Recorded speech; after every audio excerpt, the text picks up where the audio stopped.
खुदा बाप और बेटे और उल कुदुस के नाम से आमीन। मेरे अज़ीज़ो, आइए हम खुदावंद अपने खुदा का शुक्र करें जिसने आज का ये खूबसूरत दिन हमारी ज़िंदगी में बढ़ा दिया। तो आइए अज़ीज़ो, हम आज के दिन का आगाज़ बाइबल मुक़द्दस में से पाकमा कलीसिया की चुनी हुई तिलावतों से करते हैं। मैं उसके पास जाने को हूँ जिसने मुझे भेजा था, सो तुम खुदावंद की तारीफ़ करो। हमारे लिए आज की पहली तिलावत तोबिया की किताब उसका 12वां बाब, पहली 5वीं से 15वीं और फिर 20वीं आयत।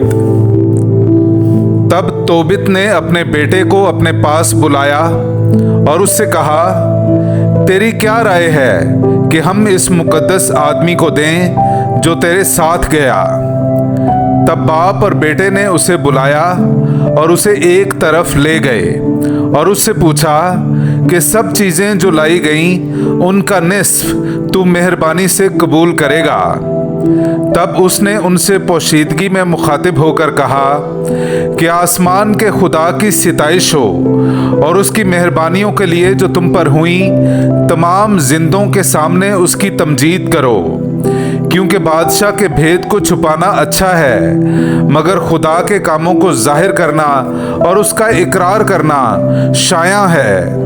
नमाज रोज़ा के साथ अच्छी है और खैरात सोने के खजानों के ज़ख़ीरों से बेहतर है, क्योंकि खैरात मौत से रिहाई देती है, गुनाहों को मिटा देती है और इंसान को रहमत और अब्दी हयात हासिल करने के लायक बनाती है।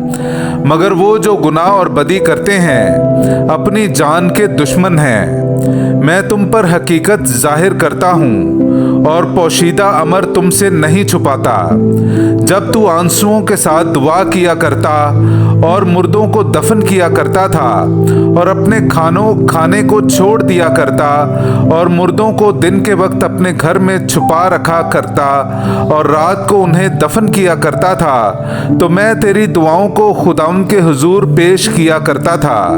और जब तू खुदावंद के सामने मकबूल हुआ तो ज़रूर था कि आजमाइश से तेरा इम्तिहान किया जाए।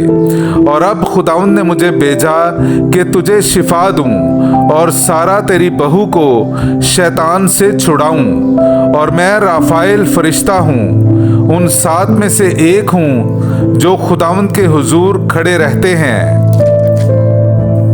और अब वक्त आ गया है कि मैं उसके पास जाऊं जिसने मुझे भेजा। बस तुम खुदावंद की तारीफ करो और उसके अजीब कामों को मशहूर करो। पाकलाम का पढ़ा और सुना जाना हम सब के लिए बाइस बरकत हो। खुदा का शुक्र हो। मुबारक हो खुदा जो अब तक जिंदा है। मेरे अज़ीज़ो, आइए हम खुदावंद अपने खुदा की हम्द व तारीफ़ करें। मैं आपके सामने पढ़ूंगा तोबिया की किताब उसका 13वां बाब, 2 और फिर 6 से 8वीं आयत तक। मुबारक हो खुदा जो अब तक जिंदा है और जिसकी सल्तनत हमेशा कायम है, क्योंकि वही ताजियाना लगाता और फिर तरस खाता है, वही आलम असफल में उतारता और फिर ऊपर लाता है। कोई नहीं है जो उसके हाथ से छुट सके, बशर्ते कि तुम अपने सारे दिलो जान से उसकी तरफ रजू हो, ताकि उसके सामने रास्ती करो। वो भी तुम्हारी तरफ रजू होगा और वो अपना चेहरा तुमसे छुपा ना रखेगा। इस पर गौर तो करो कि वो तुम्हारे लिए क्या क्या करेगा और पूरी आवाज देकर उसका शुक्र करो। सदाकत के खुदावंद को मुबारक कहो, जमानों के बादशाह की हम्द करो।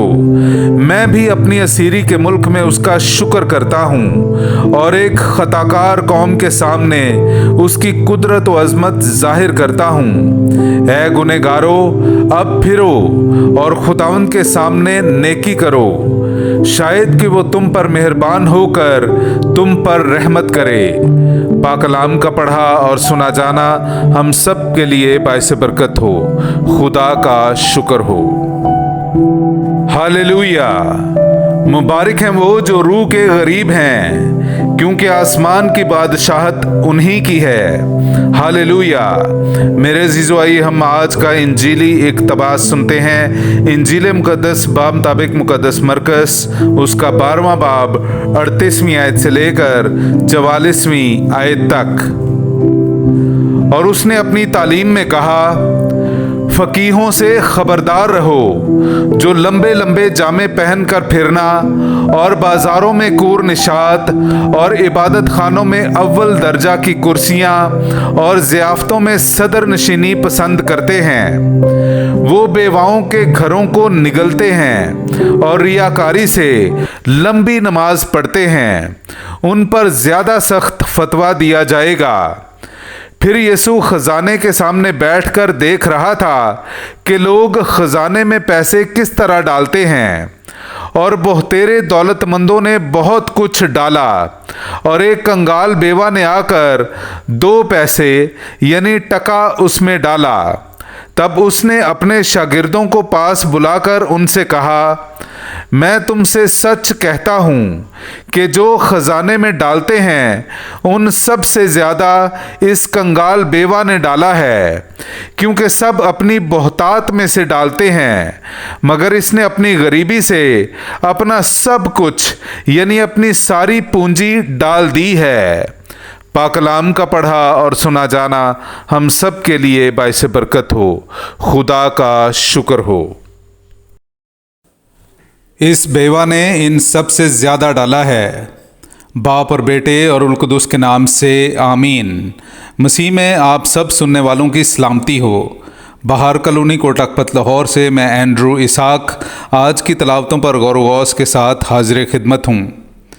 मेरे अजीज़ों, आज की अंजीली तलावत मुक़द्दस मरकस की अंजील के 12वें बाब की 38वीं आयत से लेकर 44वीं आयत तक से ली गई है। खुदावंद यीशु हैकल में तालीम देते वक्त फ़कीहों के कामों और रवैयों को बयान करते हुए कहते हैं कि उन पर ज़्यादा सख्त फतवा दिया जाएगा।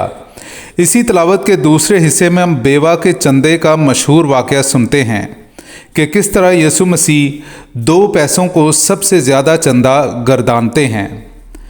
मेरे अजीज़ों, मैं ये समझता हूँ कि आज की तलावतें हमें एक बार फिर हमारे मुआशरे में मौजूद बेवा औरतों की तरफ ध्यान देने की तलकीन करती हैं। बाइबल मुक़द्दस नए और पुराने दोनों अहदों में बेवा औरतों का ज़िक्र बहुत ही अहमियत से करती है, लेकिन हमने जहाँ भी बेवा औरत का ज़िक्र पढ़ा या सुना उसे कसम पुरसी की हालत में पाया। सारफत की बेवा अपने पास मौजूद वसाइल और अनाज के इख्तिताम के करीब पाई गई, इंतहाई गुर्बत की हालत में पाई गई। फिर हम आजकल इस पूरे हफ्ते की तलावतों में सारा का जिक्र सुनते हैं, जो रॉयल की बेटी और 7 शोहरों से बेवा और बे औलाद पाई गई। भले ही रॉयल अमीर आदमी था, लेकिन सारा को बेवा होने का ताना उसकी अपनी लौंडी के हाथों मलामत में सुनना पड़ा। शरीयत में बे औलाद बेवा का ज़िम्मा उसके शोहर के भाई पर डाला गया ताकि वो अपने भाई के लिए औलाद पैदा करे, और ये ना करने पर वो जूती उतारे का ख़ानदान कहलाने की सज़ा भी उसे सुनाई गई। नोमी और उसकी दोनों बहुएं गरीब बेवा औरतें थीं और उनको खेतों से बालियां चुन कर जमा करके गुज़र बसर करते हमने देखा। अगर नए अहदनामे की बात करें तो खुदावंद यीशु ने अपनी एक तमसील में सख्त दिलकाजी और बेवा का जिक्र किया।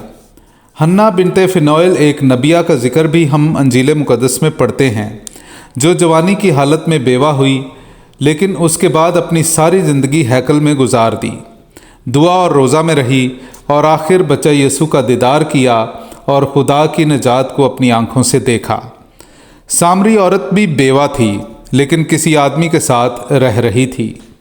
रसूलों के अमाल में बेवा औरतों की खबरगिरी में कोताही को एक बड़ा मसला जाना गया और बाकायदा रसूलों की मजलिस ने बैठकर इस मसले का हल इस्तिफनस की ज़िम्मेदारी में दिया गया।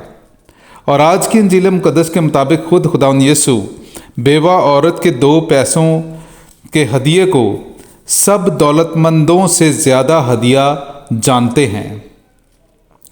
मेरे अजीज़ों, अभी तक मैंने जितने भी बेवा औरतों के ज़िक्र आपके सामने रखे, उन सब से मैं इस नतीजे पर पहुंचता हूं کہ خدا بے سہارا، کمزور، لاچار اور غریب لوگوں کا حامی اور ناصر بنتا ہے۔